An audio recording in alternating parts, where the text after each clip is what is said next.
Je voudrais saisir cette occasion pour rendre hommage, au nom du Conseil, à son Excellence M. Samuels Bogar, représentant de la Slovénie, qui a assuré la présidence du Conseil de sécurité pendant le mois de septembre. Je suis certain de me faire l'interprète de tous les membres du Conseil en exprimant mes sincères remerciements à l'ambassadeur M. Zbogar et à son équipe pour le grand talent diplomatique avec lequel ils ont mené les travaux du Conseil le mois dernier. En ce début du mois, je voudrais rappeler que le Conseil de sécurité est un lieu de respect entre membres de cette organisation et vis-à-vis de ses représentantes et représentants. Et je prie tous les intervenants et intervenantes de respecter les normes appropriées en matière de ton, de formulation et de contenu dans leurs remarques.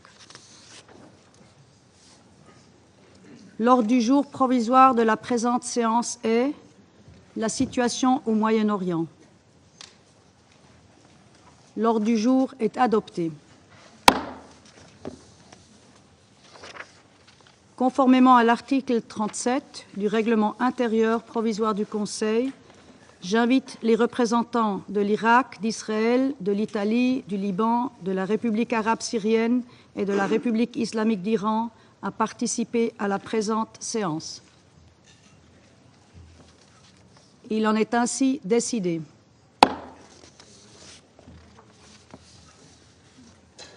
Le Conseil de sécurité va maintenant aborder l'examen du point 2 de l'ordre du jour.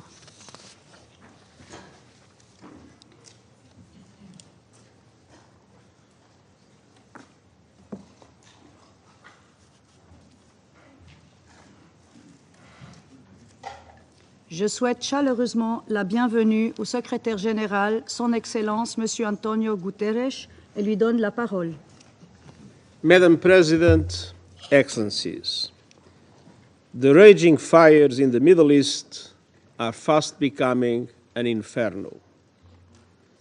Exactly 1 week ago, I briefed the Security Council about the alarming situation in Lebanon. Since then, things have gone from bad to much, much worse. As I told the Council last week, the Blue Line has seen tensions for years. But since October, exchanges of fire have expanded in scope, depth, and intensity.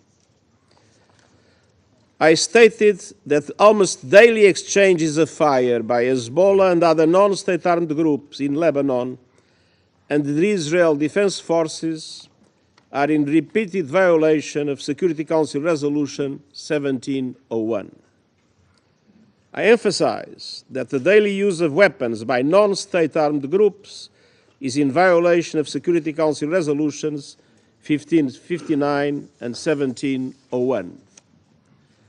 And I stressed that Lebanese sovereignty and territorial integrity must be respected, and the Lebanese state must have full control of weapons throughout Lebanon.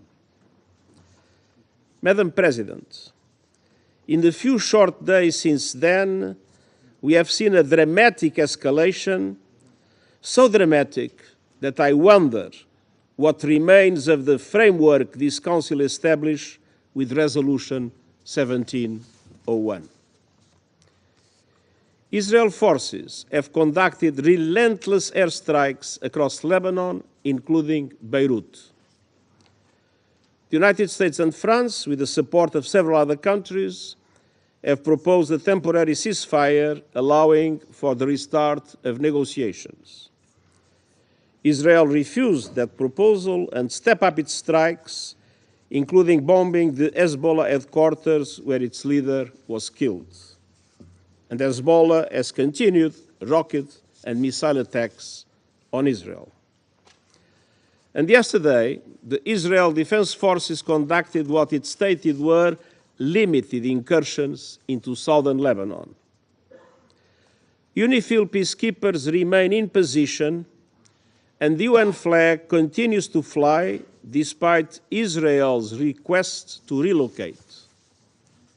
I reiterate our deep appreciation to the military and civilian members of our UN peacekeeping force, UNIFIL, and to troop contributing countries. the safety and security of all UN personnel must be ensured. Madam President, civilians are paying a terrible price, which I utterly condemn. Since last October, more than 1,700 people have been killed in Lebanon, including over 100 children and 194 women. Over 346,000 people are confirmed to have been displaced from their homes, and government estimates put this number as high as 1 million. Another 128,000 people, both Syrian and Lebanese, have crossed into Syria. The UN has mobilized all its capacities to provide urgent humanitarian aid in Lebanon, and I ask the international community to fully fund our appeal.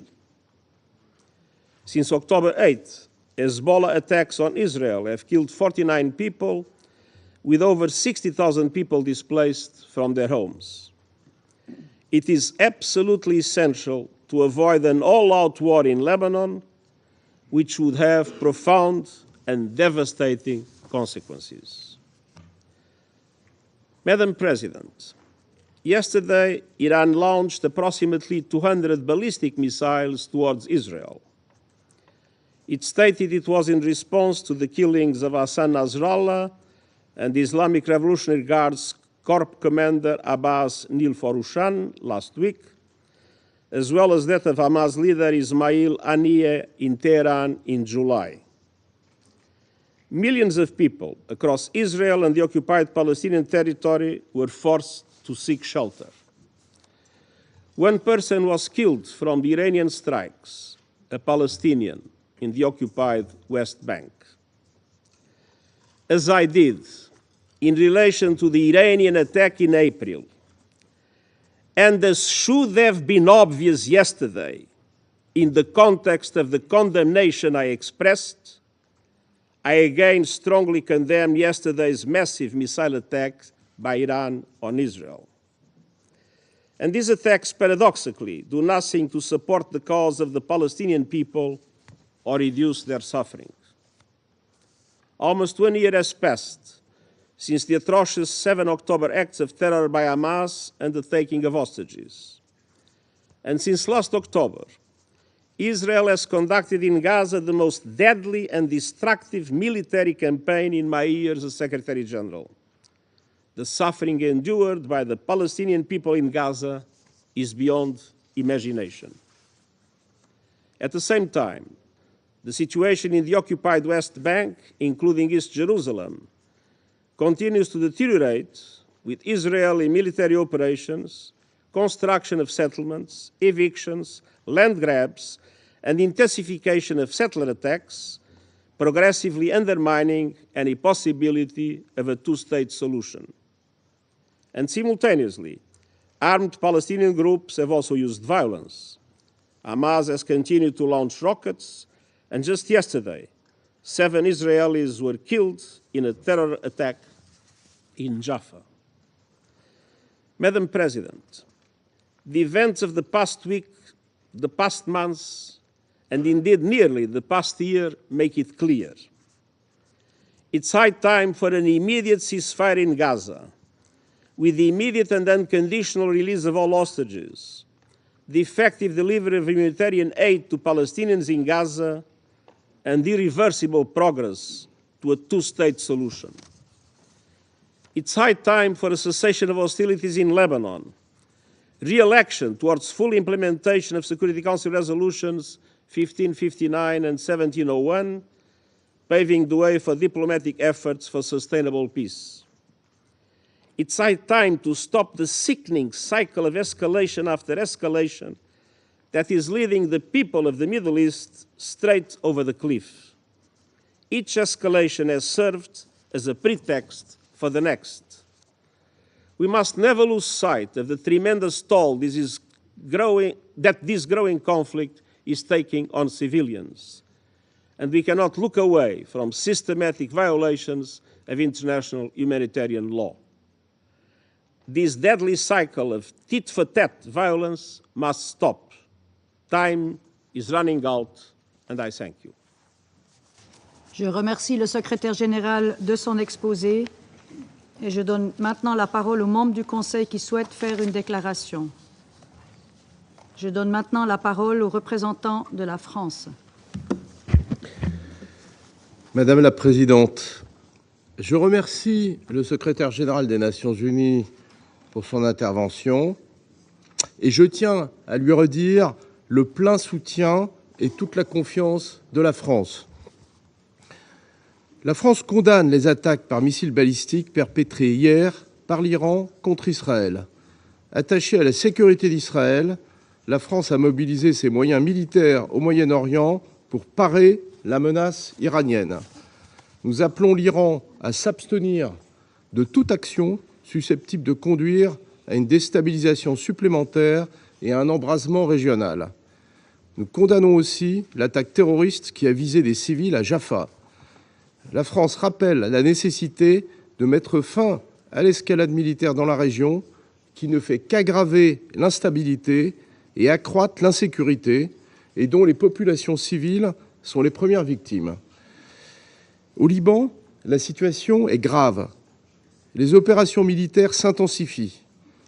L'armée israélienne a mené des incursions terrestres sur le territoire libanais en violation de la souveraineté libanaise et le Hezbollah poursuit ses attaques contre Israël.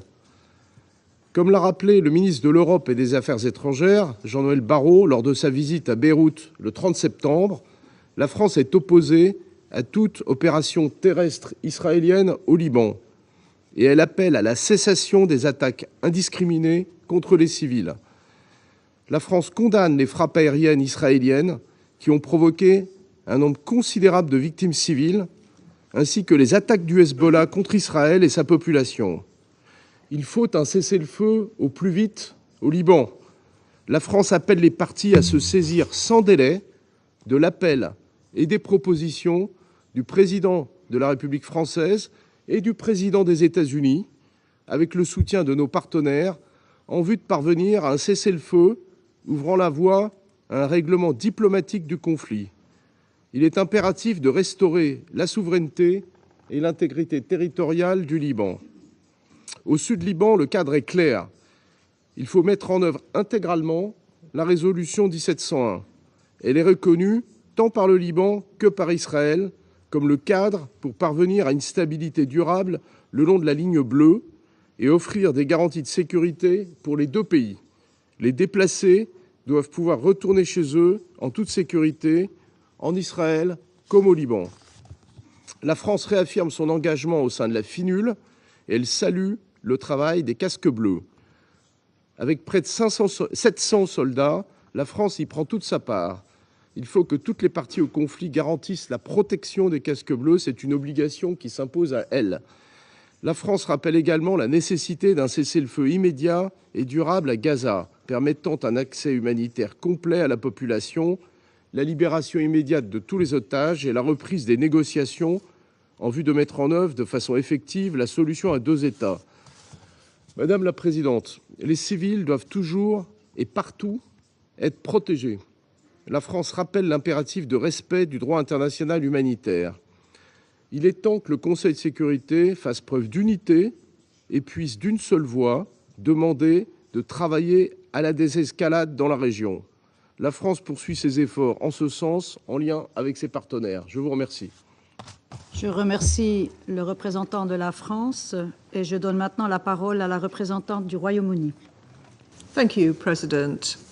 And let me start by thanking the Secretary-General for his briefing and reiterate our full and unequivocal support to him and to the UN as they seek to address this crisis. The events this week are gravely concerning.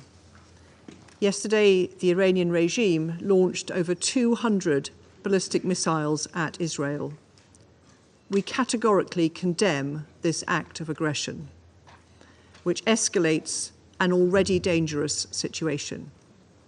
As my Prime Minister said yesterday, Israel has our full support in exercising its right to defend itself against Iranian aggression.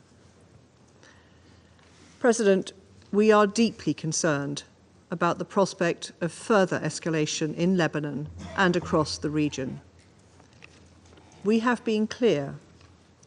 All our efforts now must be on stopping this cycle of violence. Iran and its allies across the region must exercise restraint and step away from the brink. We've been clear. My Foreign Secretary has consistently called for a ceasefire in Lebanon by Lebanese Hezbollah and Israel, and the implementation of a political plan in line with UNSCR 1701. We have been clear. In Gaza, we need an immediate ceasefire and the release of the hostages. My Foreign Secretary has urged both Israel and Hamas to agree the ceasefire deal on the table, to choose peace and bring this chaos to an end. Peace, not war, is the courageous option. It is also the best option to secure stability and security for Israelis, Palestinians, Lebanese, and the wider region. President, my Prime Minister has been working urgently to gather support for a political solution to this crisis.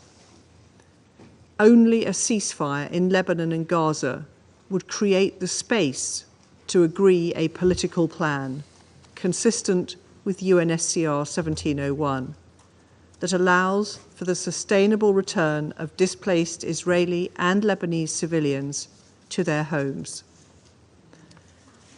Innocent civilians in Israel and in Lebanon have been displaced from their homes for too long already. The only way they will return is through a sustainable peace across the blue line.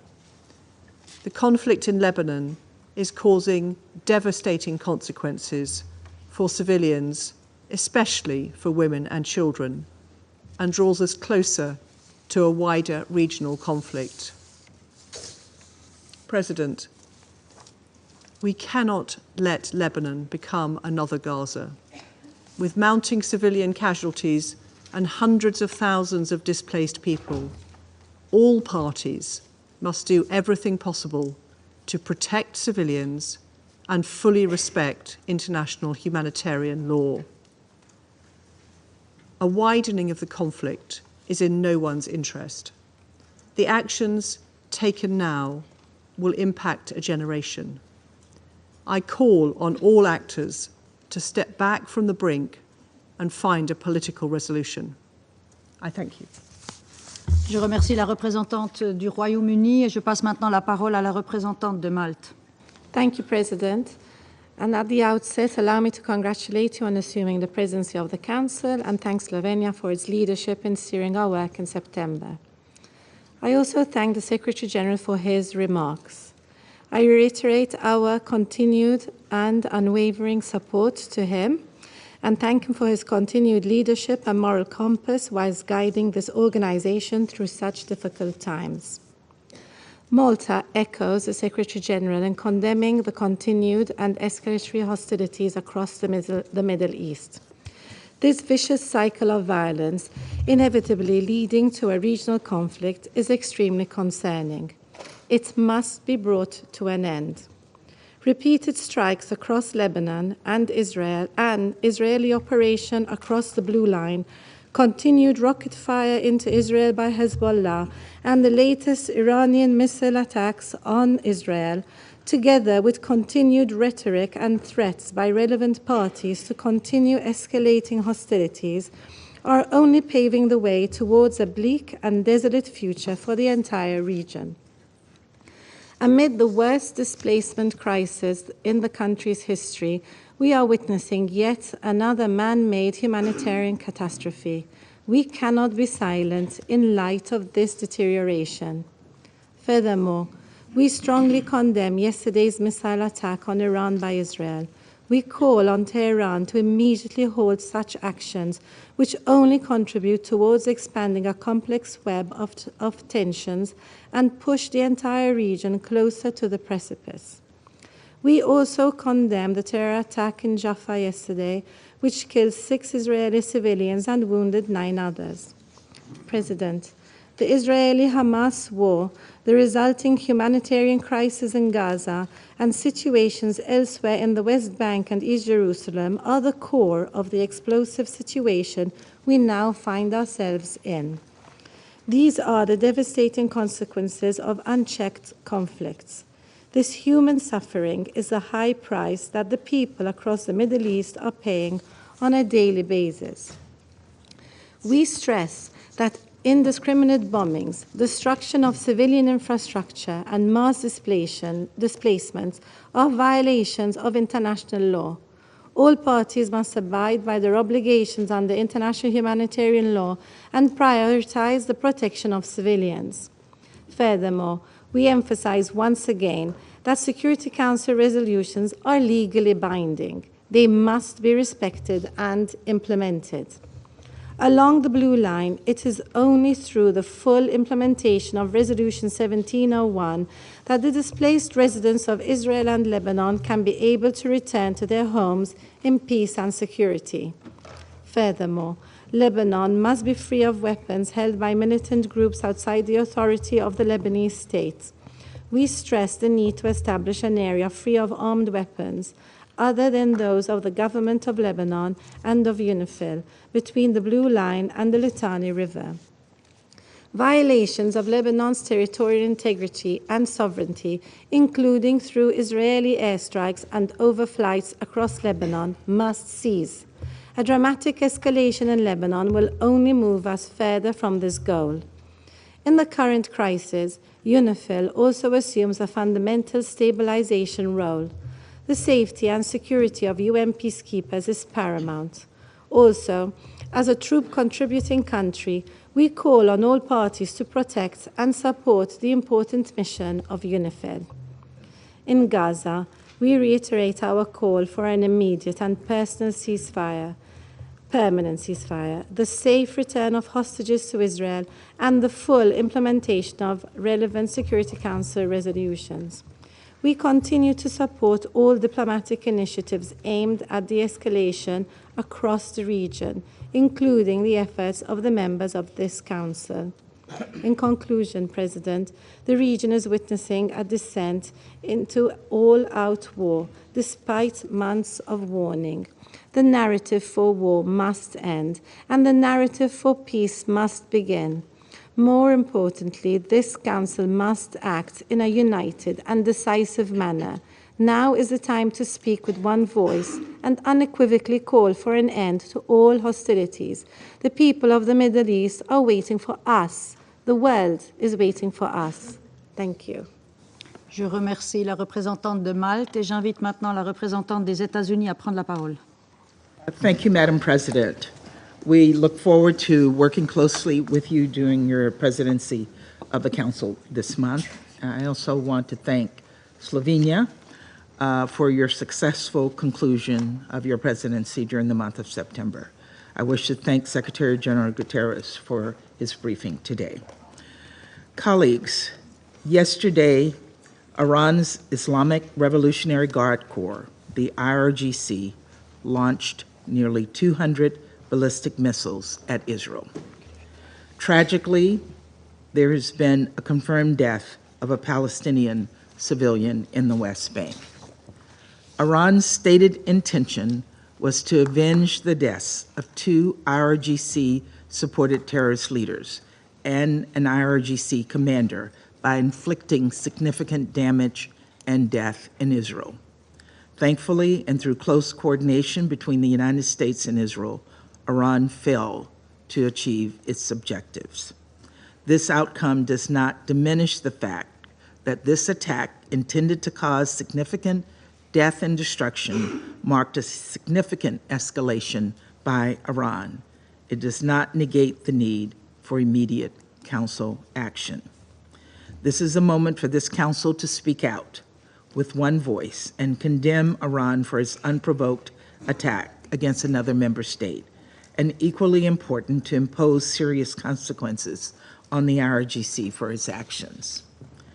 Colleagues, in a broad sense, Iran was complicit in the October 7th attacks on Israel through its funding, training, capabilities, and support for the military wing of Hamas.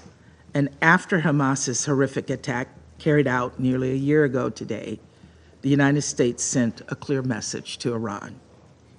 Don't exploit the situation in ways that would risk propelling the region into a broader war. The IRGC flagrantly and repeatedly ignored this warning by encouraging and enabling the Houthis in Yemen to disrupt global shipping and launch attacks against Israel, by supporting militant groups in Syria and Iraq, which repeatedly attacked American forces engaged in the fight against ISIS, and by arming and encouraging Hezbollah after its former leader, Nasrallah, made the decision on October 7th to open a northern front against Israel. There can be no doubt Iranian support to regional proxies has directly contributed to the crisis in Gaza and Lebanon. At the center of Iran's efforts since October 7th to sow chaos and threaten regional stability is the IRGC, which has repeatedly flouted and violated this Council's resolutions. I can't believe I have to say this, but I will, because the IRGC and its allies are out there peddling propaganda. The decision to launch nearly 200 ballistic missiles at Israel was not in any way defensive. The IRGC was not protecting Iran from threats from another member state. Instead, the IRGC was acting in solidarity with Hezbollah after the killing of Nasrallah, who led a terrorist group that has the blood of thousands of Americans, Lebanese, and Israelis on its hands. I can think of no starker example of state support of terrorism than launching ballistic missiles to avenge the death of a terrorist leader. It is indefensible and it is unacceptable. And we have a collective responsibility as members of the Security Council to impose additional sanctions on the IRGC for supporting terrorism and for flaunting so many of this Council's resolutions. If this Council sits on its hands, what message will that send? I fear that silence and inaction will only invite the IRGC to repeat attacks like what we saw yesterday and on April 13th of this year, again and again and again. Colleagues, we meet at a moment when there is a heightened risk of countries in the region being dragged into a broader conflict. This includes Lebanon. The intensified fighting over the last week has displaced nearly 1 million people, and we mourn the many civilians who've been killed. We also recognize that for nearly a year, Israel has repeatedly called for the full implementation of Resolution 1701, even as Hezbollah's attacks along the Israeli-Lebanese border have displaced Lebanese people. And even as Hezbollah has blocked Lebanon's government from exercising full sovereignty on its side of the blue line, it is significant that even in the aftermath of recent events, Israel is still calling for the full implementation of Resolution 1701. Achieving this outcome through the hard work of diplomacy remains the United States' urgent priority. We strongly believe that a diplomatic solution along the blue line, consistent with Resolution 1701, offers the only path to durably de-escalate tensions and allow Israeli and Lebanese citizens to return to their homes with safety and security. As we pursue this diplomatic solution, we reiterate our call on all parties to protect civilians.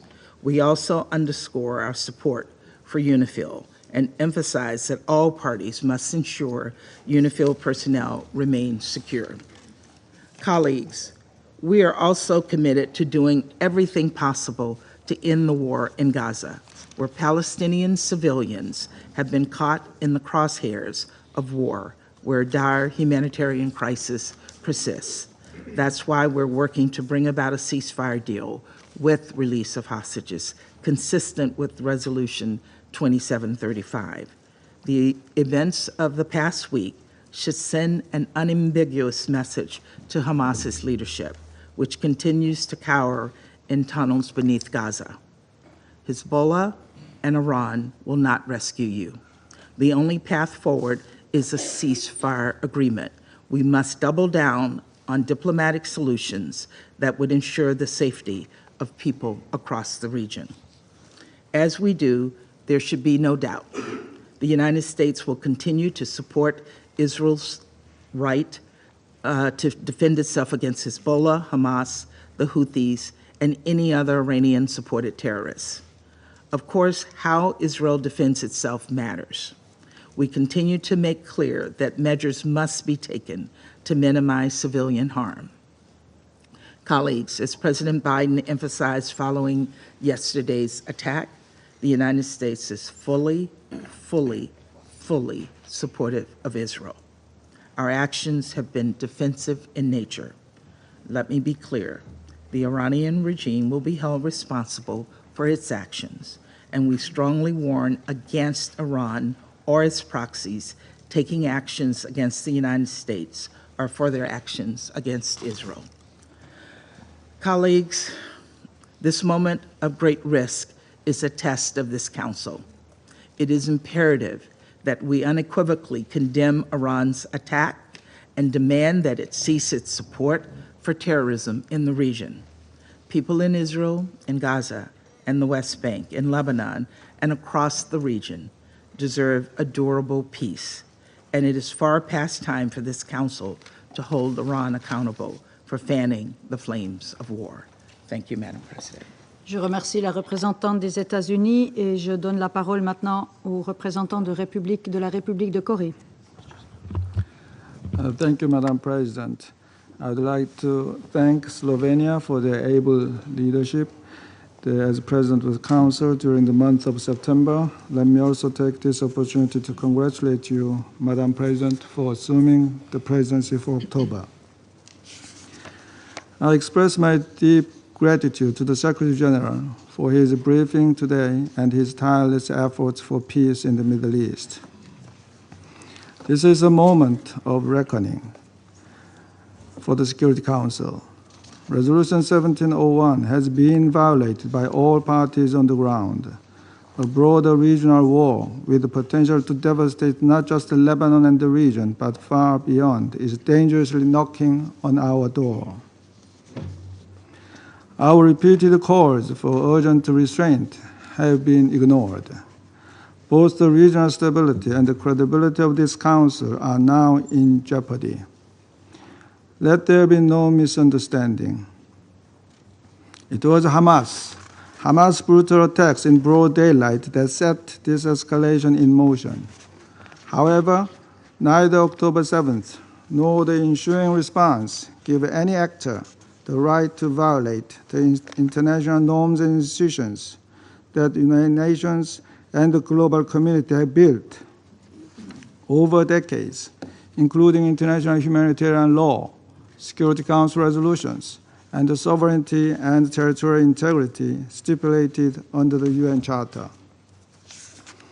The Security Council, which bears the primary responsibility for maintaining international peace and security, must unite and act. This is not like any other situation.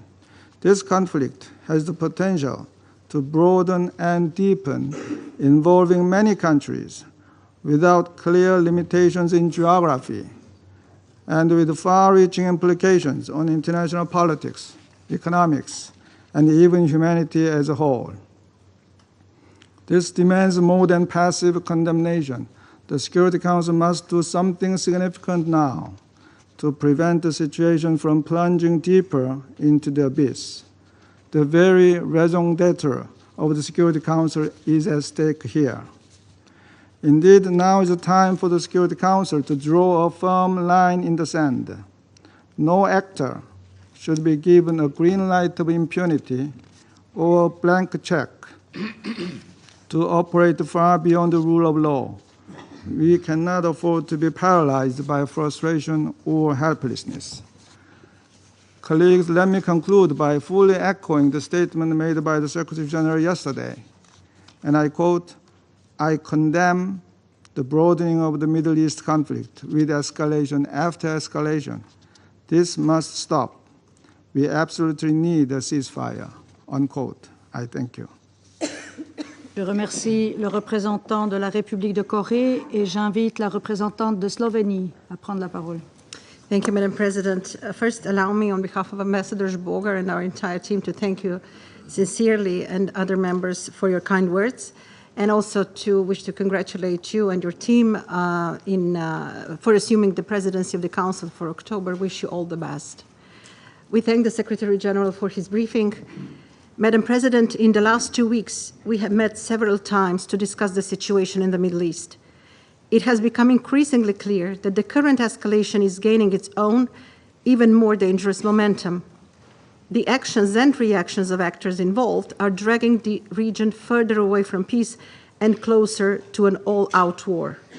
No single party can absolve itself of blame for the chaos that is unfolding.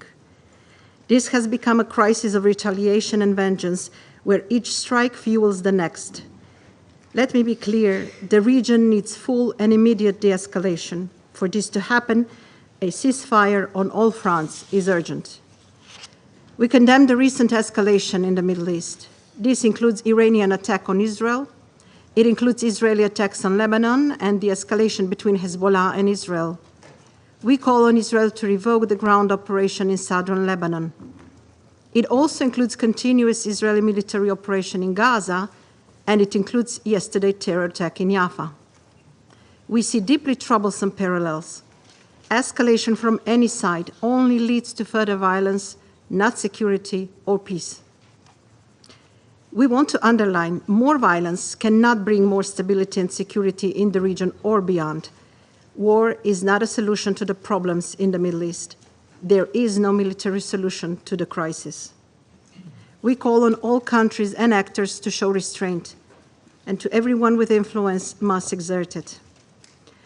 To Israel, Iran, Hezbollah, Hamas, the Houthis, and others, the circle of violence must stop. Retaliations must stop. Escalations must stop. We call on all parties to respect international law, particularly international humanitarian human rights law. Respect for and compliance with international law are a must. Protection of civilians must be ensured at all times, and we are dismayed by the impact of the escalation in Lebanon on civilians and condemn the high number of civilian casualties. Massive displacement in Lebanon will add an additional strain on a country which is already facing numerous challenges. Equally, this intensification of the conflict will not bring thousands of displaced Israelis back to their homes. And we must not forget about the entire population of Gaza being displaced repeatedly.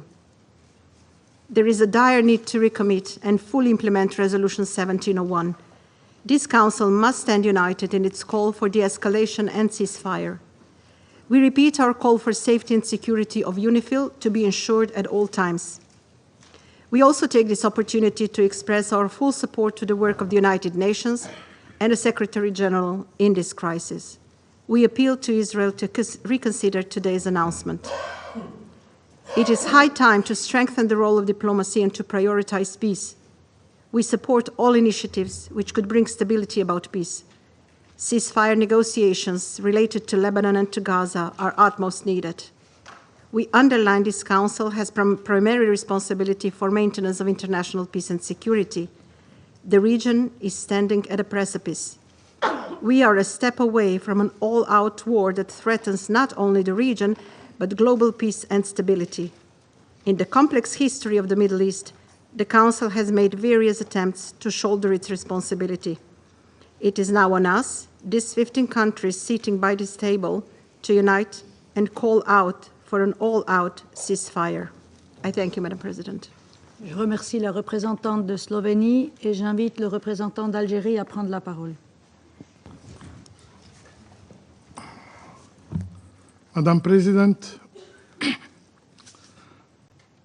I would like to commend Slovenia for their remarkable presidency of the Council during last month.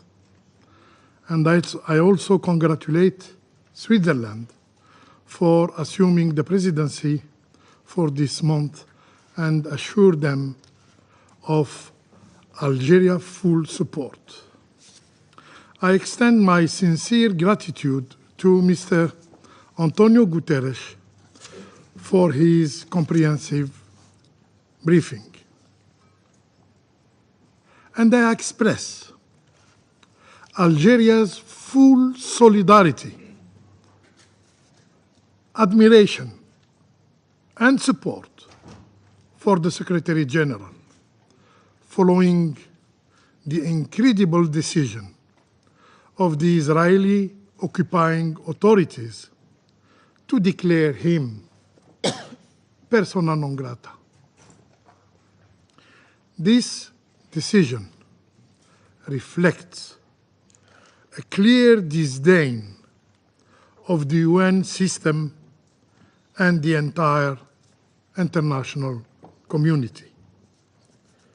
For the Israeli authorities, no narrative, no truth exists except their own.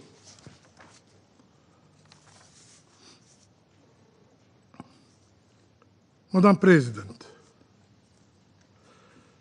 this meeting marks the third time in a single week that we have heard from the Secretary General regarding the Middle East. It is a testimony of the gravity of the situation. We stand perilously close to a regional conflagration, with tensions escalating daily. The situation has further deteriorated due to the Israeli aggression against Lebanon, beginning with the targeting of civilian electronic devices and progressing to indiscriminate bombardment and ground invasion that shows a blatant disregard for human life, a flagrant violation of international humanitarian law. Following the attacks detonating civilian electronic devices, the Security Council convened at Algeria's request. We endeavored to have the Council send a clear, a simple message, a call for immediate desescalation, a call for immediate desescalation. Regrettably, the Council failed in this attempt. Madam President, the Security Council's inability to act has exacted a devastating bill, a devastating toll. Between September 17 and 25th, the Israeli militaries claimed more than 1,000 lives in Lebanon. 1,000 lives in Lebanon, including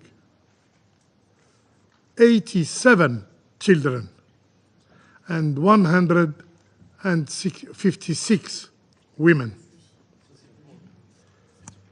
while displacing 1 million of Lebanese in the country's largest exodus. Our inaction has effectively granted Israel under the right of self-defense principle. Our inaction has effectively granted Israel carte blanche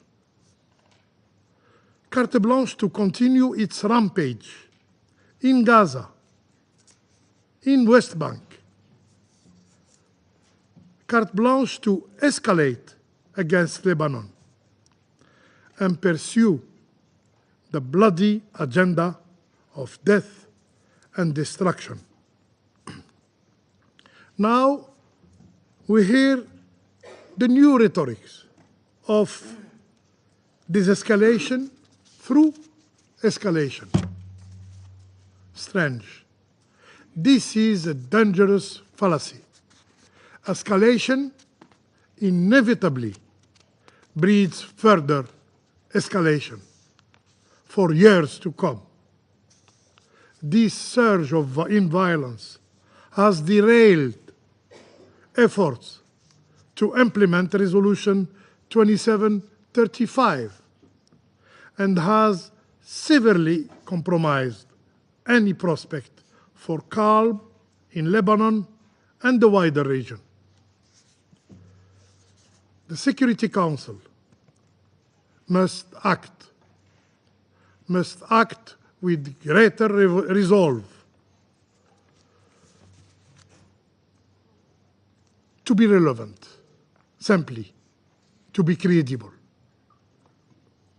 As the highest authority responsible for maintaining international peace and security, it is unacceptable for its decision, including Resolution 2735, to be blatantly disregarded.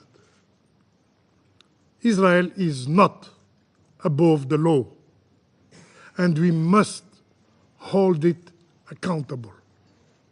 We need solutions, tangible, enforceable solutions. No more rhetorics that serves no one. Madam President, while we must not allow the escalation in Lebanon to overshadow the ongoing tragedy in Gaza, it seems some have grown indifferent of Gaza's people plight. Any effort to address the broader escalation in the region must begin with halting the brutal assault in Gaza. I repeat, any effort to address the broader escalation in the region must begin with halting the brutal assault in Gaza. We need an immediate ceasefire. We need an immediate ceasefire in Gaza. Everyone, save for the Israeli occupier, seeks this end, this cycle of violence, and is working toward that end. So how long will the international community remain impotent in the face of Israel's defiance? How long will we fail to enforce full implementation of Resolution 1701, especially Israel's withdrawal from Lebanese territory, a key condition for Lebanon's stability? Madam President, the Middle East urgently requires concerted actions from all of us, to find lasting, sustainable solution to its crisis. These solutions demand an end to Israeli occupation of Arab lands in Lebanon, in Syria, and the establishment of an independent Palestinian state with Al-Quds Sharif as its capital. I thank you, Madam President. Je remercie le représentant d'Algérie et je passe la parole au représentant du Mozambique.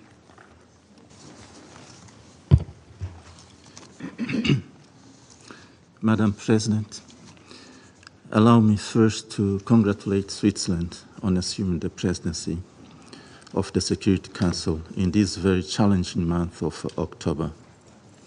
We pledge our full support. We also thank Slovenia for its successful presidency in the month of September. We are grateful to His Excellency Mr. Antonio Guterres, United Nations Secretary General, for his insights on this deeply concerning matter.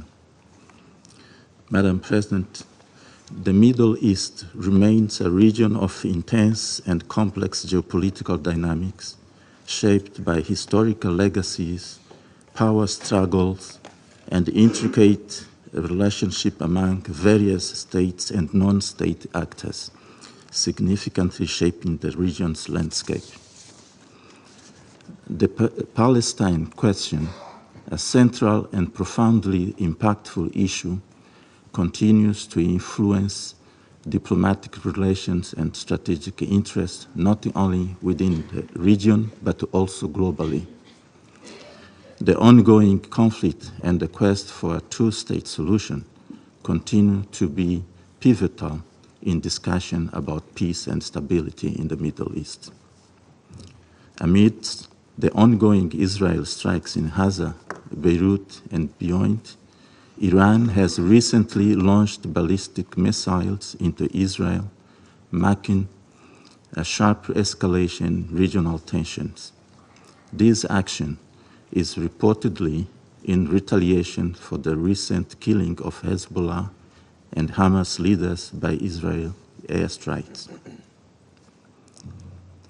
These military acts further exacerbate the prevailing regional tensions and may indeed trigger more conflicts involving other countries with potentially unthinkable implications. In this context, we recall that during the 79th General Assembly debate, world leaders expressed deep concern over the escalating conflict in Gaza and its potential spillover to Lebanon. Both the UN Secretary General and the President of the General Assembly urged Israel to cease hostilities and pursue a diplomatic resolution to prevent Lebanon from becoming another conflict zone like Gaza. Madam President, precisely 6 months ago in this chamber, we raised serious concerns that ongoing retaliatory attacks between Israel and Iran could significantly escalate regional tensions and potentially lead to a full-blown conflict between Israel and Iran. Regrettably, this is now fast becoming a sad reality. These retaliatory attacks are shaping the foreign policies and security strategies of regional states and their external allies. While recognizing the right of states to self-defense as enshrined in the UN Charter, we express our deep concern on the recent Iranian strikes. In light of the prevailing situation, it is imperative that all parties involved, including Israel and Iran, strictly adhere to international legal norms to prevent further military confrontation and maintain regional stability. All involved parties need to exercise restraint and approach the situation with wisdom and prudence. The Council must continue to closely monitor the situation and take appropriate action to deter additional threats while safeguarding international peace and security. Furthermore, the Council must actively engage all concerned parties to prevent any miscalculations that could lead to broader conflict in an already volatile region. Such escalation would have devastating consequences for civilians who are already suffering in the occupied Palestinian territory, in Syria, in Lebanon, in Israel, and the broader Middle East. Indeed, we should not forget the human cost of this deepening conflict. The prevailing situation is a matter of great concern and demands our profound reflection and immediate action, as it represents one of the most severe humanitarian crises of our time. With each escalation, the conflict generates more casualties, displacement, and destruction of infrastructure, exacerbating the unimaginable human tragedy in the war conflict zones. Seeking a sustainable solution in the Middle East region is of paramount importance. Stability in the Middle East is vital for the security and development of all the states in the region, including Iran and Israel. We therefore reiterate our consistent appeal to the Council members to redouble their efforts and influence towards this noble goal in full compliance with all relevant international norms, including resolution, decisions, and other instruments of the United Nations. Let us strive for peace, understanding, and cooperation in the Middle East, mindful of the fact that acknowledging the legitimate concerns of all involved parties is a crucial step towards fostering stability, harmony in diversity. I thank you, Madam President. Je remercie le représentant du Mozambique et je donne la parole à la représentante du Guyana. Thank you, Madam President, and allow me to congratulate Switzerland on the assumption of the presidency and to thank Slovenia for their successful presidency. I also thank Secretary General for his sobering briefing on the urgent and rapidly deteriorating situation in the Middle East, including Lebanon, and express Guyana's full support to him, including for his untiring efforts. Madam President, the situation in the Middle East is barreling towards a greater catastrophe. Israel continues to expand its military operations to Lebanon while continuing its intense offensive in Gaza. And we are now witnessing a dangerous escalation of attacks between Israel and Iran. Amidst the deadly tit-for-tat, tensions continue to ratchet up on multiple fronts, and the entire region ticks as a virtual time bomb before our very eyes. Guyana urges all parties to step back and to immediately end all hostilities. This Council must act as one on the side of peace and respect for international law and the United Nations Charter. We must work to de-escalate the situation, and civilians must be protected on all fronts at all times.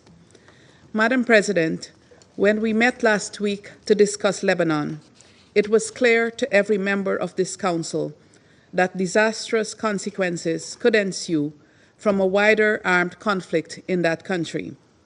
Today, we are meeting amidst reports of ground incursions by Israel into the sovereign territory of Lebanon in violation of the UN Charter and Resolution 1701, and following aerial bombardments from southern Lebanon to the heart of Beirut, resulting in more than 1,000 deaths in the past 2 weeks alone, not to mention the thousands injured and displaced. Guyana calls on Israel to uphold their obligations under the UN Charter and the wider body of international law, including international humanitarian law. Madam President, the people of Lebanon should be spared from the throes of a war neither of their making nor choosing, even as the country continues to grapple with difficult economic and political circumstances. This Council must act in the interest of international peace and security to prevent further tragedy in Lebanon, Gaza, and throughout the Middle East. Allow me to conclude with 3 urgent appeals. First, Guyana reiterates its call to all parties to immediately cease the hostilities and to abide by their obligations under international humanitarian law, in particular, the protection of civilians. We must intensify our efforts for a ceasefire in Gaza, in Lebanon, and every other front of operations.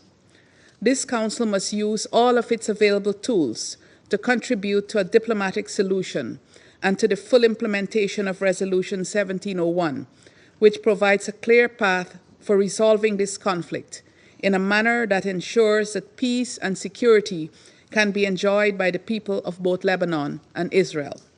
Second, we appeal to all parties to guarantee the safety and security of all UN and humanitarian personnel, including those attached to UNIFIL.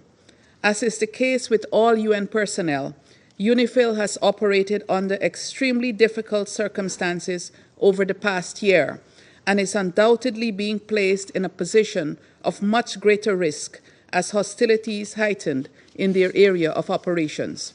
We must work to ensure that conditions remain conducive for the exercise by UNIFIL of its important mandate. Third, Guyana appeals for a renewed investment in peace over aggression.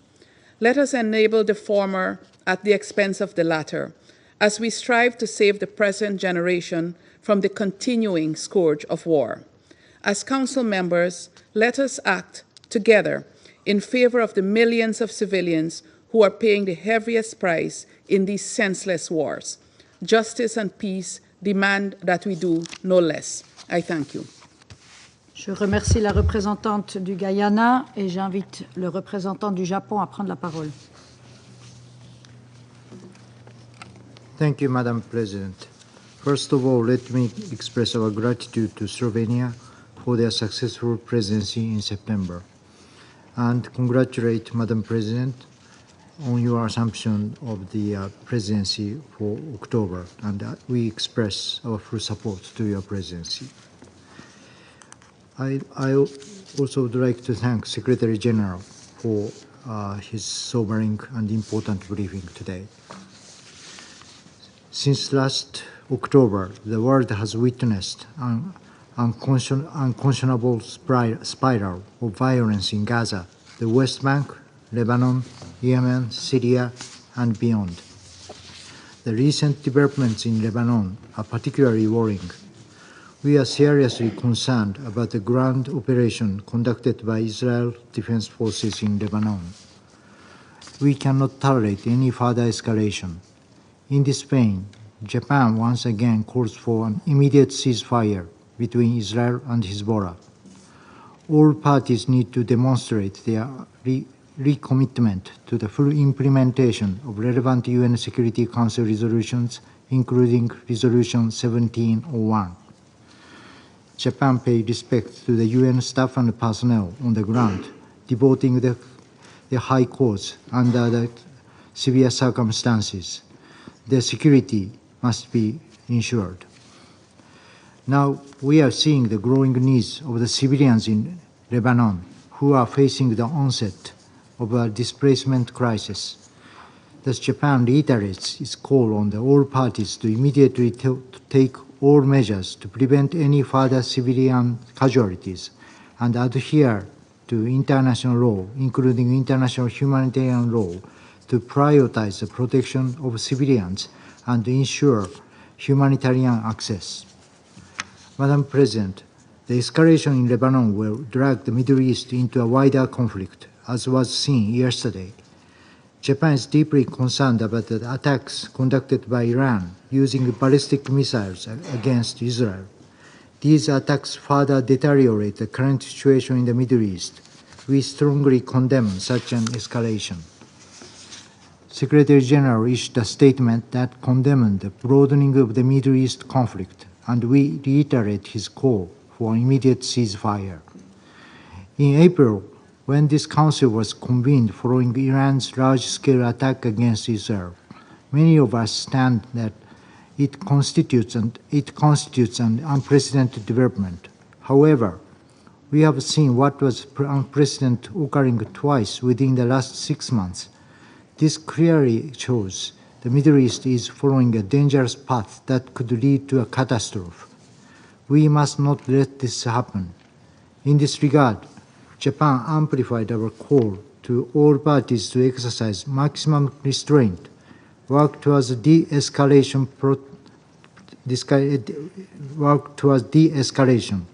protect civilians, and work through dialogue and diplomacy towards peace. Neither the region nor the world can afford any more conflicts. Thank you, Madam President. Je remercie le représentant du Japon et j'invite le représentant de la Fédération de Russie à prendre la parole. Госпожа председатель, хотим поздравить Словению с завершением председательства в Совете в сентябре, объективно непростом месяце для любого председательства. И поздравить Швейцарию с вступлением в должность председателя Совета в октябре. Благодарим генерального секретаря за его оценки ситуации на Ближнем Востоке, резко обострившейся на фоне беспрецедентного витка эскалации насилия в Ливане и расширения географии конфронтации на соседей по региону. Приняли также во внимание позиции Израиля и Ирана, изложенные в распространенных накануне письмах. К сожалению, ближневосточный регион буквально на наших глазах скатывается в пучину новой большой войны, а Совет Безопасности лишь беспомощно наблюдает за этим. Израильская бесчеловечная военная операция в Газе продолжается, несмотря на требования подавляющей части международного сообщества ее остановить. Раскручивание спирали насилия предсказуемо привело к обострению ситуации в Ливане и израильском приграничье, в Йемене и акватории Красного моря. Однако вместо того, чтобы задействовать возможности дипломатии, власти Западного Иерусалима сделали однозначную ставку на силовое оккупирование своих озабоченностей. А их американские подельники во всем им подыгрывают, парализуя работу Совета Безопасности. В итоге новой жертвой израильской военной машины стал Ливан. После интенсивных обстрелов ливанских городов южный сосед приступил к наземной операции в этой стране. Кроме того, после серии политических ликвидаций, включая убийство главы исполсовета Хамас Хании, генерального секретаря Хизбаллы Насраллы и ряда других лидеров, противостоящих Израилю движений, в конфронтацию включился и Иран, целых 2 месяца проявлявший исключительную в данных обстоятельствах сдержанность. Из выступлений наших западных коллег складывается впечатление, что единственная проблема, которая стоит перед Советом сегодня, это ответный ракетный удар Ирана. Сложно представить, на какую роль в дипломатическом процессе с подобной оценкой ситуации можно рассчитывать. Как будто все это случилось в вакууме. Как будто ничего не происходит и не происходило в Ливане, в Газе, в Сирии, Йемене, что и привело к новому, опаснейшему витку разрастающегося ближневосточного конфликта. Россия решительно осуждает нападение на Ливан и призывает израильские власти незамедлительно прекратить силовые действия и вывести войска с ливанской территории. Не видим никаких оправданий для новых жертв со стороны гражданского населения, счет которых идет уже на тысячи. Выражаем солидарность с руководством и народом дружественного Ливана, подвергшегося вооруженной агрессии. Искренне соболезнуем родным и близким погибших. Требуем полного и комплексного выполнения резолюции Совета Безопасности 1701, в которой содержится как обязательство Израиля по прекращению всех наступательных военных операций, выводу своих вооруженных сил из Южного Ливана и прекращению оккупации ливанских территорий, так и обязательства Хизбаллы по отводу подразделений к северу от реки Литани. Израильская сторона должна неукоснительно обеспечивать безопасность временных сил ООН в Ливане, подвергающихся непредсказуемым рискам в связи с израильским вторжением. Напоминаем о том, что угроза жизни и здоровья голубых касок может представлять собой военное преступление. Также решительно осуждаем убийство Насраллы. Вызывает отторжение тот факт, что для его ликвидации на жилой квартал ливанской столицы было сброшено более 80 бомб весом в 1 тонну. В результате уничтожено 6 многоэтажных домов. О какой избирательности этой акции можно говорить в подобных обстоятельствах? Данная политическая ликвидация чревата катастрофическими последствиями для Ливана и всего Ближнего Востока. В Западном Иерусалиме не могли этого не понимать, однако сознательно пошли на обострение. Таким образом, на израильскую сторону ложится вся полнота ответственности за последовавшую эскалацию и ее последствия, в том числе для населения Израиля. В рамках выполнения своего мандата по поддержанию международного мира и безопасности Совет Безопасности ООН должен заставить Израиль незамедлительно прекратить боевые действия. Мы с вами обязаны также приложить все силы для создания условий для политико-дипломатического регулирования. В этом контексте отмечаем сигнал Тегерана о нежелании дальнейшего раскручивания спирали конфронтации.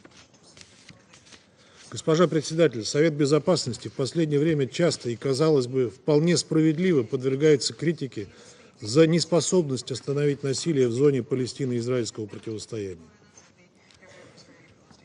При этом те, кто следит за нашей работой, прекрасно знают, что 14 из 15 членов Совета Безопасности давно уже приняли бы необходимые меры для принуждения сторон к миру, сохранив таким образом жизни тысяч ни в чем не повинных женщин, детей и стариков. И Израиль не смог бы действовать настолько нагло и наплевательски по отношению к международному праву, если бы не чувствовал себя под безусловной и всепогодной защитой Соединенных Штатов. Ради своего ближневосточного союзника Вашингтон уже 5 раз применил в СБ право вето и с начала июня сознательно пытается вводить нас всех за нос, рекламируя свой пресловутый план Байдена и свою тихую дипломатию по заключению сделки между Хамас и Израилем. Честно говоря, от этого всего складывается устойчивое впечатление, что эти опосредованные переговоры Вашингтон вообще ведет сам с собой. Весьма символично поэтому, что команду на ликвидацию лидера Хизбаллы и начало опаснейшего витка региональной эскалации израильский премьер дал именно из Нью-Йорка, предварительно выступив с подчеркнутой милитаристской речью с трибуны Генеральной Ассамблеи ООН. Вот с каким спевшимся дуэтом, уважаемые коллеги, мы с вами на самом деле имеем дело. И вопрос, разумеется, не только в моральной и политической поддержке, но и в многомиллиардных поставках оружия, которые в Вашингтоне, как ни в чем не бывало, продолжают отгружать Израилю, несмотря на истребление 42 тысяч палестинцев, которые, разумеется, ни в каких посреднических усилиях не нуждаются и продолжают свою бесчеловечную кампанию. В итоге пламя всепоглощающего конфликта распространяется все шире, охватывая все новых соседей Израиля в регионе. Огромная и опаснейшая иллюзия состоит в том, что в этом разрастающемся огне Израиль сможет остаться невредимым. Это пламя уже поглощает жизни остающихся израильских заложников, а в Западном Иерусалиме делают вид, что это все часть их плана, пренебрегая при этом общественным мнением в самом Израиле. Госпожа председатель, еще одна опасная иллюзия состоит в том, что Израиль, обладая значительным военным превосходством, планирует разбираться со спровоцированным им кризисом сам. Становится все более очевидным, что в планах израильского руководства любой ценой спровоцировать прямой конфликт между своим главным региональным противником Ираном и Соединенными Штатами. Сложно сказать, понимают ли это в Вашингтоне, но пока эта пьеса разыгрывается по израильским нотам. И если она дойдет до финала, конфликт может выйти на невообразимый уровень эскалации, угрожая уже не только Ближнему Востоку, но и всему миру. Убеждены, что в наших общих интересах предотвратить подобный сценарий. Хочется верить, что прозреют, наконец, и наши американские коллеги, и в полной мере осознают свою ответственность как постоянного члена Совета Безопасности ООН. Госпожа председатель, единственным выходом из складывающейся на Ближнем Востоке ситуации видим задействование всего имеющегося у нашего Совета обширного инструментария, позволяющего эффективно добиваться прекращения конфликтов и выполнения имеющихся резолюций Совета Безопасности. Любые иные инициативы будут носить паллиативный характер и требуемого эффекта не принесут. Не видим альтернативы тому, чтобы заставить стороны конфликта безотлагательно установить режим прекращения огня в Газе, сопровождаемый обменом заложниками и заключенными и организацией полного беспрепятственного гумдоступа в анклав. Это заложит фундамент под перезапуск процесса мирного урегулирования палестинского вопроса на международно признанной базе, в основе которого лежит принцип двух государств, в поддержку которого мы все неизменно выступаем. Второй вектор приложения наших усилий также очевиден. Немедленное прекращение огня на юге Ливана и в целом отказ всех прямых или косвенных участников конфликта от силовых шагов, провокаций и разжигающей ненависть территорий. Госпожа председатель, сегодняшняя новость об объявлении генерального секретаря ООН персоной нон-грата в Израиле – это неслыханное и в высшей степени хамское решение. Это пощечина не только ООН, но и всем нам. Призываем членов Совета и членов ООН отреагировать на этот возмутительный шаг. Еще раз повторяем, необходимый для решения этих задач инструментарий у Совета имеется. Вопрос лишь в наличии политической воли. А она у нас есть. А у вас?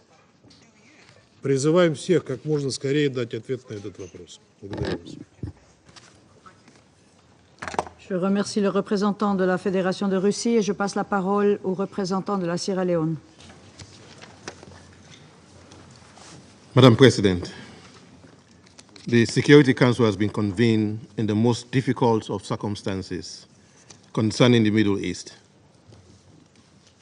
Allow me, however, to congratulate you and Switzerland on assuming the presidency of the Council and assure you of Sierra Leone's fullest support and cooperation. Similarly, we congratulate and commend Slovenia on their efficient and excellent stewardship of the Council in the critical month of September. I also thank His Excellency Antonio Guterres, Secretary General of the United Nations, for his important briefing on a tragically escalating situation. Mr. Secretary General, be assured of Sierra Leone's fullest support, always. Madam President, colleagues, Sierra Leone is gravely concerned about the dangerous cycle of escalation in the Middle East, characterized by spiraling tit-for-tat, ping-pong retaliatory attacks, not in conformity with the United Nations Charter, including the application of its Article 51, that can only lead to a mutually assured destruction if there is no immediate de-escalation.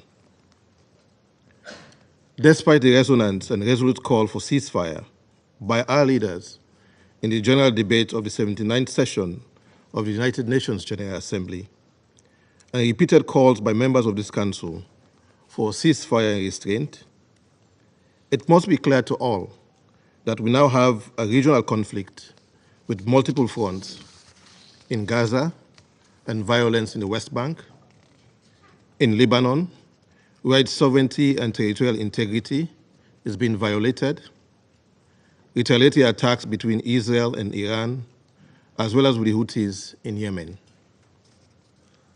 Since the 7th October 2023 heinous attacks led by Hamas on Israeli civilians, which we have condemned as acts of terror, we are gravely concerned about the escalation of violence that has ensued. In Gaza, the response by Israel has been characterized by collective punishment, widespread bombardment, and alarming disregard for international humanitarian law, leading to immense civilian suffering and the destruction of critical civilian infrastructure. Only hours ago, it has been reported that 50 people were killed in southern Gaza, only a few hours ago. Gaza cannot be forgotten, as the rate and pace of killings have not subsided, with over 41,000 people killed, and the Security Council Resolution 2735 all but forgotten. The protection of civilians must remain our top priority. Sierra Leone is deeply disturbed by reports of disproportionate military responses, the targeting of civilian infrastructure, and the collective punishment of the population in Gaza. We urge all parties to respect the principles of distinction, proportionality, and necessity as enshrined in international humanitarian law. There can be no justification for the deliberate targeting of civilians or the destruction of civilian infrastructure that people rely for their survival.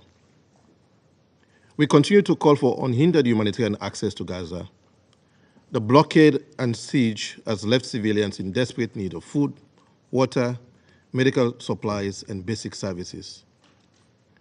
Humanitarian access, safety, and aid must be allowed to flow to those who are suffering. Madam President, recent events, including strikes in Lebanon, the killing of a Hezbollah leader, and the reported land incursion by Israel, are deeply concerning. These developments have heightened the risk of regional destabilization, and we call on all actors to show restraint, avoid further escalation, and recommit to dialogue and compliance with Security Council Resolution 1701. We urge the parties to comply with their obligations regarding UNIFIL and the protection of UN peacekeepers and UN premises. It is clear that today, Israel and Hezbollah are at war. Sierra Leone has been concerned about the repeated exchanges of fire across the Blue Line since Hezbollah launched rockets into Israel on 8 October 2023, unprovoked.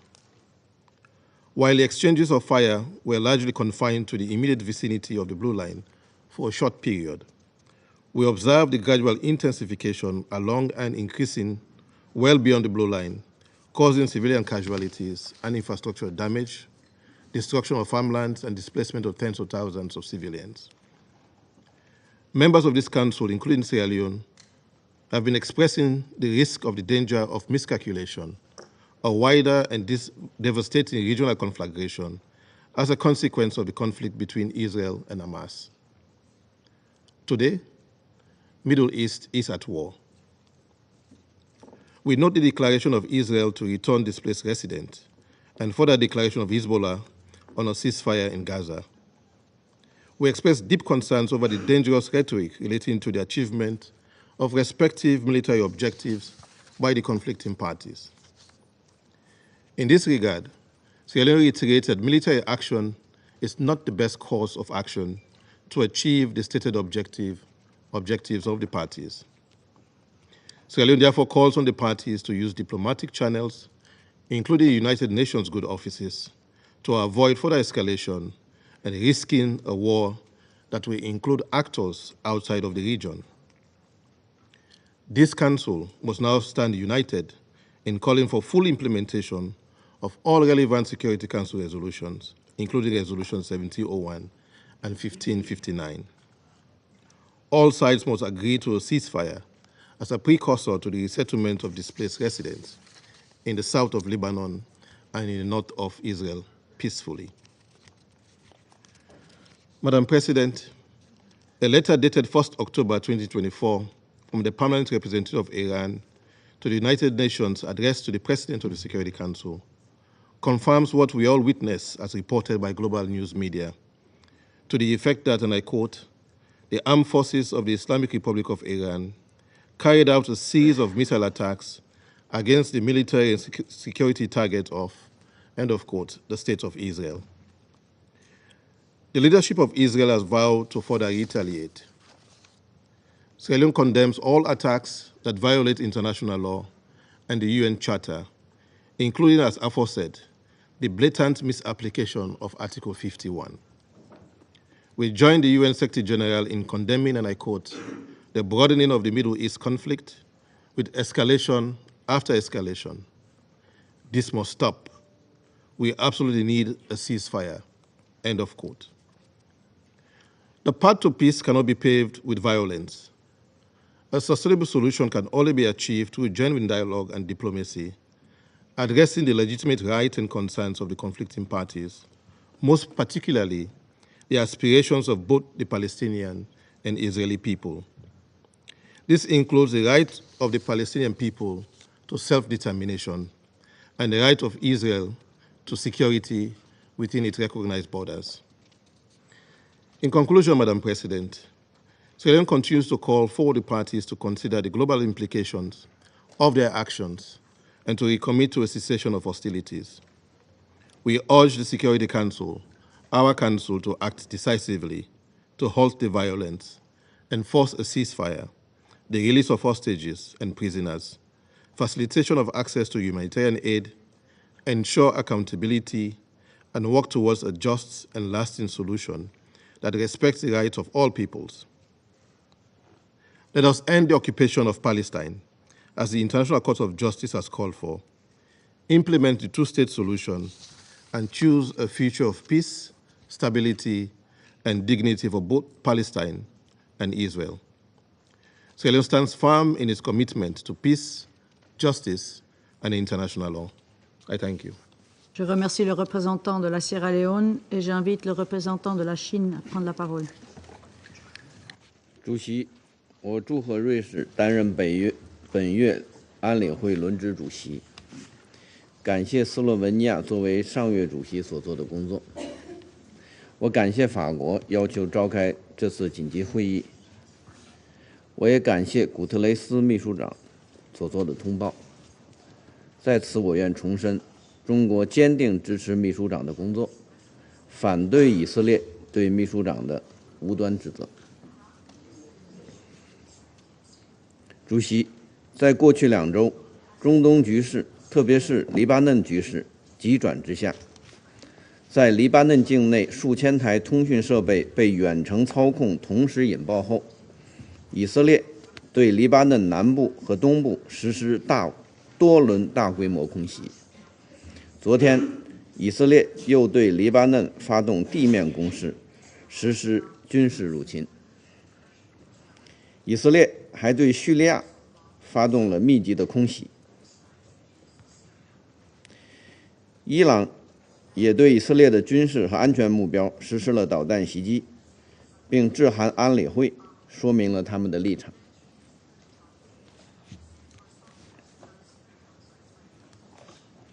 中方对当前严峻局势和下步发展前景深表关切，极为担忧。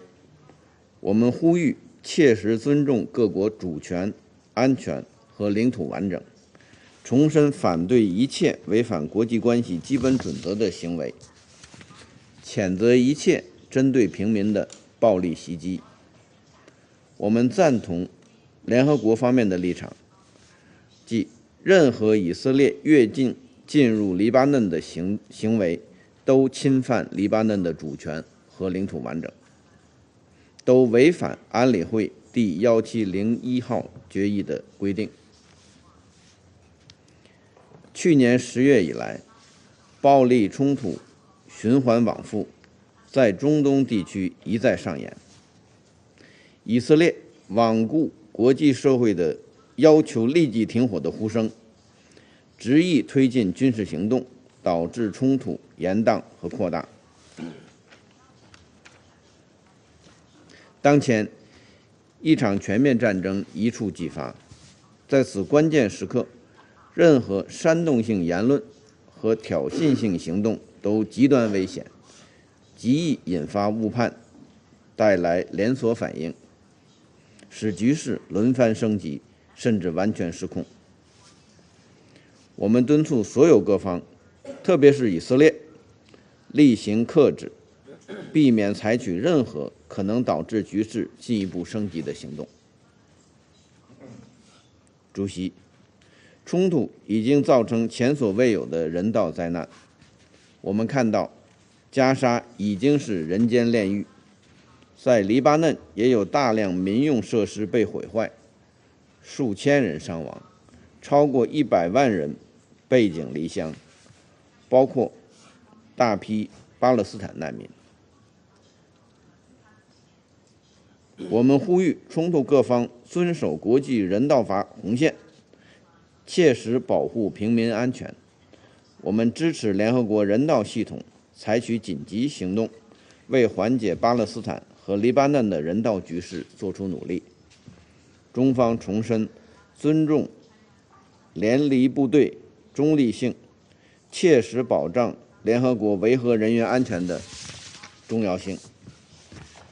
联合国资产和人员不应成为武装攻击的目标。主席，安理会肩负着维护国际和平与安全的重要职责。当前形势下，安理会有必要紧急采取行动，团结一致提出明确无误的要求，必须在加沙立即实现停火。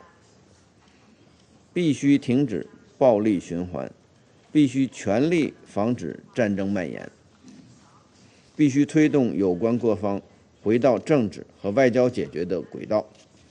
形势已经岌岌可危，任何消极拖延都是不负责任的。任何纵容更大军事冒险的说辞，都将释放错误信号，并可能产生严重的后果。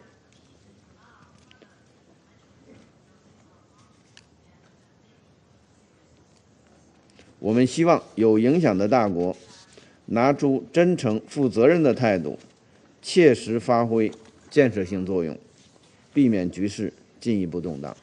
谢谢主席。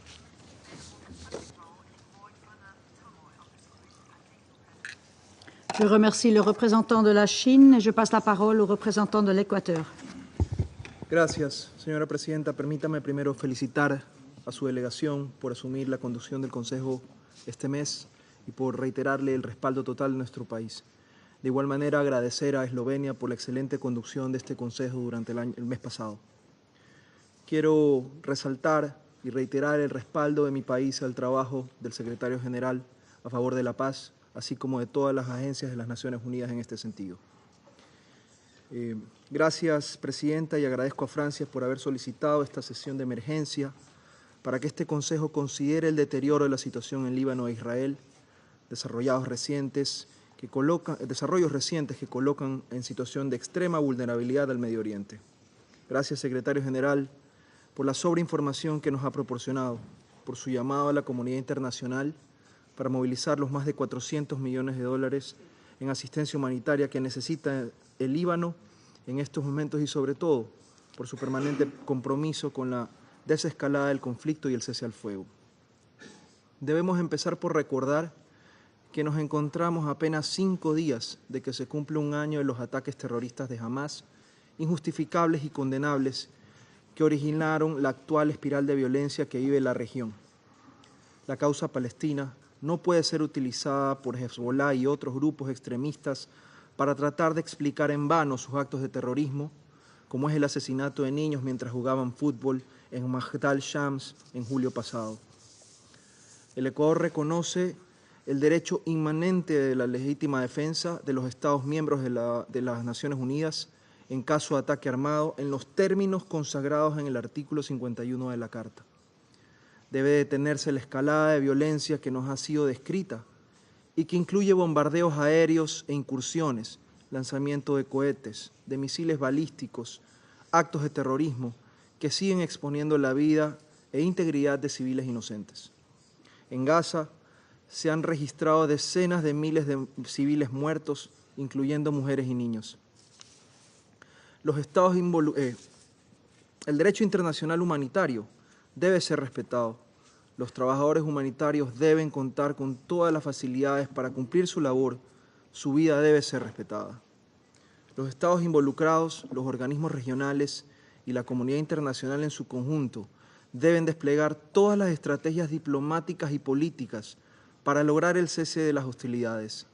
Esta responsabilidad recae con mayor fuerza en aquellos que tienen mayor grado de influencia sobre las partes en conflicto.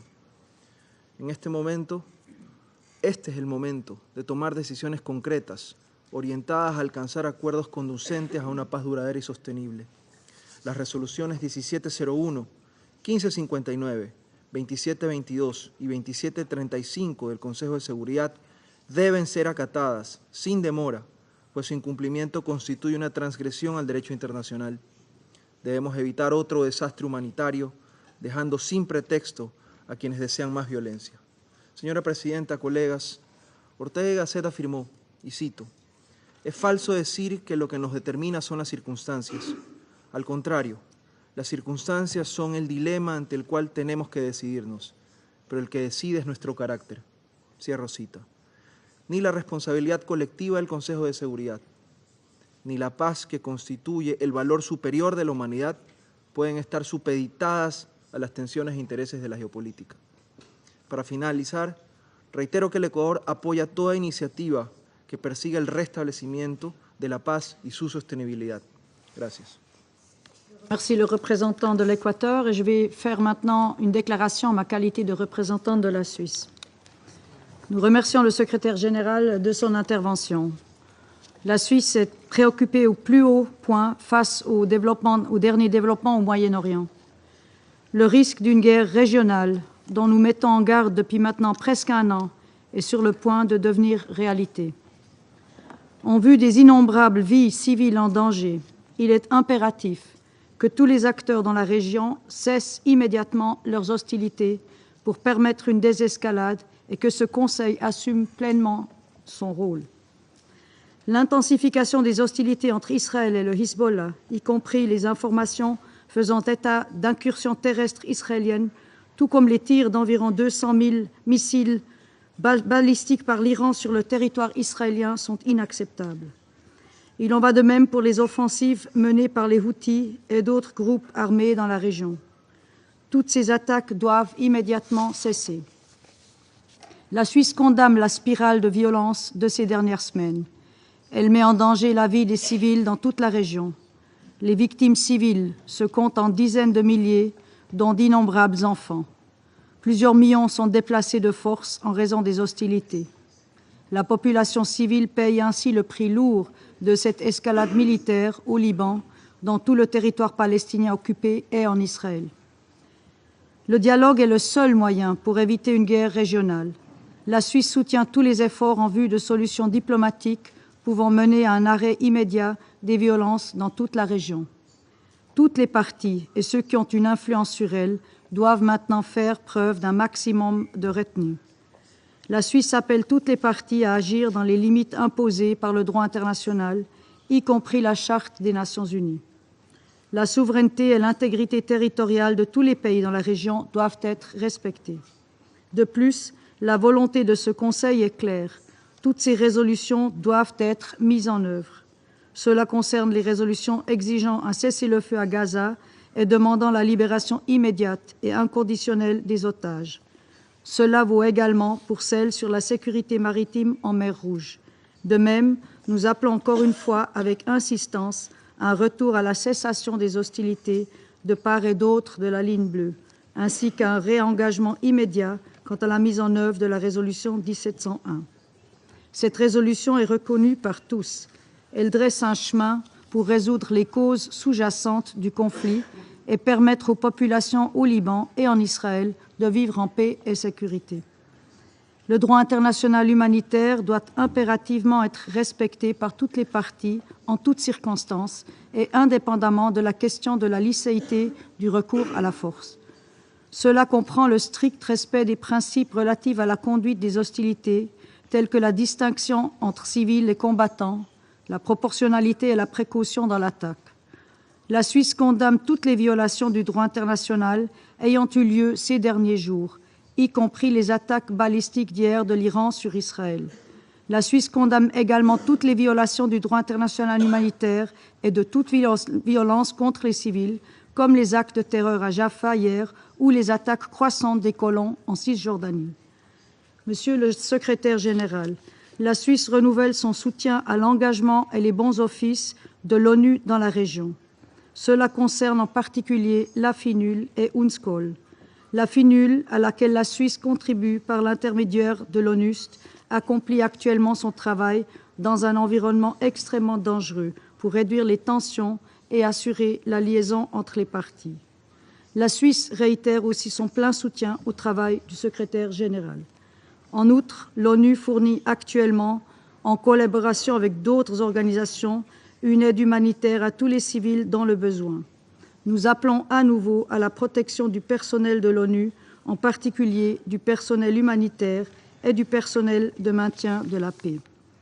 Il est urgent de mettre un terme aux souffrances des populations civiles et de rétablir le dialogue en vue de pacifier la région. La responsabilité d'un Conseil de sécurité uni dans son action en faveur de la paix est claire. Je vous remercie. Je reprends maintenant mes fonctions de présidente du Conseil. Et je donne maintenant la parole aux représentants sous article 37. Et j'invite donc le Liban à prendre la parole. السيدة الرئيسة، أهنئكم بداية على ترأسكم لمجلس الأمن لهذا الشهر، كما أشكر سلوفينيا على رئاستها للمجلس الشهر الماضي، وأتقدم بالشكر من فرنسا على طلب عقد هذه الجلسة الطارئة، كما أشكر الأمين العام للأمم المتحدة السيد أنطونيو غوتيريش على إحاطته وندائه وكل الدعم له ولما يقوم به. السيدة الرئيسة، نجتمع اليوم في مجلسكم الكريم ومنطقة الشرق الأوسط مشتعلة من كل حدب وصوب، فلا لبنان بخير ولا غزة بخير، والحشود الإسرائيلية العسكرية وأرتال الدبابات والمصفحات على طول الحدود الجنوبية للبنان، والحكومة الإسرائيلية والكابينت المنبثقة عنها أقرت الاجتياح البري للبنان الذي بدأت طلائعه ليل أمس، ويأتي ذلك بعد 11 شهرا من العدوان البربري الهمجي الذي لم يوفر لا مدنيين ولا أعيان مدنية ولا عاملي إغاثة ولا صحفيين ولا أطفال ولا نساء ولا مسنين. فمنذ 8 تشرين الأول 2023 قتلت إسرائيل وجرحت آلاف الأشخاص بانتهاك صارخ لميثاق الأمم المتحدة والقانون الدولي الإنساني ولكل الأعراف الدولية والمبادئ الإنسانية. لذلك كل ما تقوله إسرائيل عن عمليات عسكرية جراحية ومحدودة هو غير صحيح، فالأضرار هائلة في صفوف المدنيين وفي البنى التحتية المدنية. وما حصل في قرية عين الدلب خير دليل على ذلك، فقد استهدفت غارة إسرائيلية بتاريخ 29 أيلول مبنى سكنيا متسببة بمجزرة أدت إلى سقوط 71 ضحية، بينهم عشرات النساء والأطفال دفنوا في مقبرة جماعية. وتعيد هذه المأساة ذكرى المجازر الإسرائيلية السابقة خلال اجتياحاتها واعتداءاتها على لبنان، وخاصة مجزرتي قانا في العام 96 و2000، مؤكدة مرة بعد مرة تجاهلها للمطلق للقانون الدولي، بالرغم من مناشدة أعضاء المجلس عامة وسويسرا خاصة مرارا وتكرارا لها بالامتثال لموجباتها المنصوص عليها في القانون الدولي الإنساني. السيدة الرئيسة، لم يعد للكلام من معنى ولا للشكاوى من فائدة، فكم من مرة جئناكم إلى هذا المجلس وحذرنا من الوضع الكارثي على طول الحدود الجنوبية، وكم من مرة دقينا ناقوس الخطر محذرين من تمدد الحرب لتصبح إقليمية تشمل العديد من الجبهات. لكن ما يحدث اليوم من قتل وتهجير وتدمير غير مسبوق لا يمكن السكوت عنه وتجاهله، وسياسة وضع الرؤوس في الرمال والخوف من مواجهة إسرائيل وردعها لم تعد ذي فائدة، فأولاد الجنوب والضاحية الجنوبية لبيروت ينامون في الشوارع، والأمهات تحمل أطفالها هاربة من هول الغارات والصواريخ الفائقة التدمير التي تستخدم ضد المدنيين. وقد كثفت إسرائيل من حدة عدوانها وجرائمها على لبنان وعاصمته بيروت، وفي يوم واحد فقط وهو 23 أيلول قتلت إسرائيل عبر هجماتها الجوية 569 شخصا، من بينهم 50 طفلا و94 امرأة، ناهيك عن اغتيال أمين عام حزب الله سماحة السيد حسن نصر الله يوم 27 أيلول. على مر التاريخ لم تجمع الآراء على توصيف موحد لأي شخصية عسكرية أو سياسية أو ثورية، والتاريخ حافل بالأمثلة عن تلك الشخصيات، وينقسم مجلسكم هنا أيضا على التوصيف الصحيح. لكن ما يجمع عليه الجميع أن مواجهة المحتل مقاومة.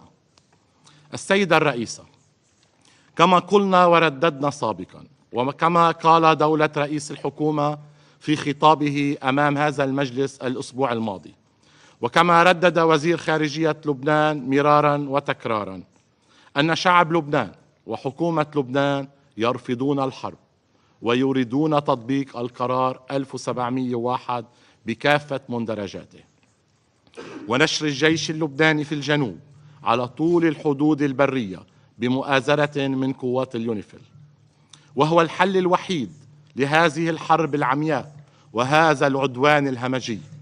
وكنا قد أبدينا استعدادنا لتعزيز وجود الجيش في الجنوب، وقد أعلنت الحكومة عن فتح باب التطويع 1500 عنصر جديد التزاما منها بتطبيق القرار 1701. وأذكر في هذا الصدد أن لبنان كان قد وافق على المبادرة الأمريكية الفرنسية التي وافقت عليها إسرائيل وعادت ورفضتها، بل نسفتها بموجة قتل ودمار غير مسبوقة بحجمها وعنفها. كما نؤكد على الموقف الرسمي الذي أدلى به دولة رئيس الحكومة يوم أمس، وهو الموافقة على الالتزام بالنداء الذي صدر عن الرئيسين الأمريكي والفرنسي والمدعوم من عدد من الدول الصديقة والشقيقة، التعهد بتطبيق كل النقاط التي وردت في البيان، ومنها وقف إطلاق النار فورا من أجل بداية البحث في تطبيق القرار 1701 كاملا، الترحيب بكل ما ورد في النداء والتعهد بتطبيقه فورا، وفور وقف إطلاق النار الاستعداد لإرسال الجيش اللبناني إلى منطقة جنوب الليطاني ليقوم بمهامه كاملة بالتنسيق مع قوات حفظ السلام الدولية اليونيفيل في الجنوب. السيدة الرئيسة، ها نحن اليوم نتجه أكثر فأكثر إلى حرب إقليمية مفتوحة وبلا ضوابط، والحل يبقى بالعودة إلى الحلول السياسية المبنية على قرارات الشرعية الدولية ذات الصلة.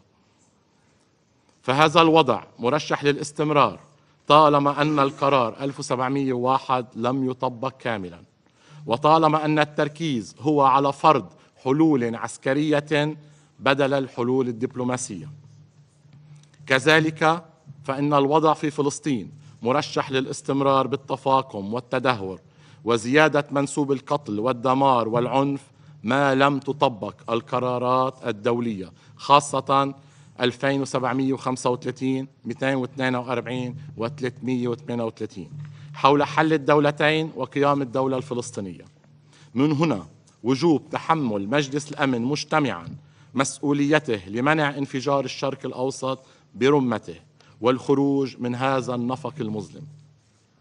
السيدة الرئيسة، لبنان اليوم يواجه أزمة إنسانية غير مسبوقة، وهو بحاجة إلى مساعدات إنسانية عاجلة، فهو الدولة الوحيدة التي تستضيف 2 مليون نازح سوري ونصف مليون لاجئ سوري